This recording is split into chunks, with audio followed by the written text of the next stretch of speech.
এখানে পারিবারিক যে সমস্যাটা সেটা হচ্ছে একটা আয় ব্যয়ের ব্যাপার আছে। আমরা কেউ থাকি না থাকি সেটা ব্যাপার নয়, এটা ভক্তদের মেলা, ভক্তরা সেই মেলা মেলায়।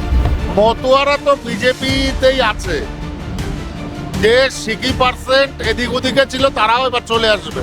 বারুণী মেলা এবার আপনি এবং মমতাওয়ালা ঠাকুর দুজনেই দায়িত্ব নিয়ে করছেন। একেবারে গত বছর যে জট ছিল বা হাইকোর্টের যে জট, সেই জটকে উপেক্ষা করে এবার একসঙ্গে করছেন, কি বলবেন?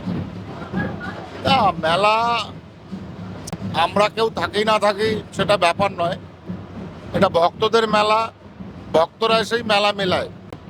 এখানে পারিবারিক যে সমস্যাটা সেটা হচ্ছে একটা আয় ব্যয়ের ব্যাপার আছে। তো সেটা যদি ক্লিয়ার হয়ে যায় তো কারোর কোনো সমস্যা থাকে না, বাস দ্যাটস ইট, আর কিছুই না। এই যারা ওপার বাংলা থেকে এসছে তাদের সেটেলমেন্ট হয়েছে ঠিকই, কিন্তু তাদের ওই জমির পাট্টার সমস্যা আছে। আমাদের যারা চান্সির ডাক্তার আছে তাদেরকে অ্যাকচুয়ালি একটা স্বীকৃতি দেওয়া, কারণ পারিবারিক এদের হ্যারিডিটিক্যালি প্র্যাকটিস, তো সেখানে একটা বড় সমস্যা। এই সমস্যা সমাধান করা উচিত, ঠিক আছে। চাইবো সরকারের কাছে এগুলো সমাধান হোক। সিএ ইমপ্লিমেন্ট হয়ে গেছে, সিএ ইমপ্লিমেন্ট হয়েছে, এখন দরকার হচ্ছে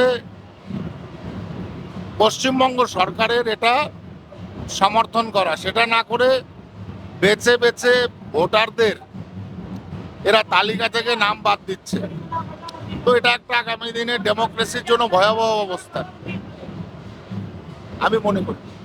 সিএ অনলাইনে মানে সবাই অ্যাপ্লাই করছে, মানুষ পাচ্ছেও, কিন্তু স্টেট গভর্নমেন্ট এটাকে সমর্থন করছে না, বিধায় সমস্যা।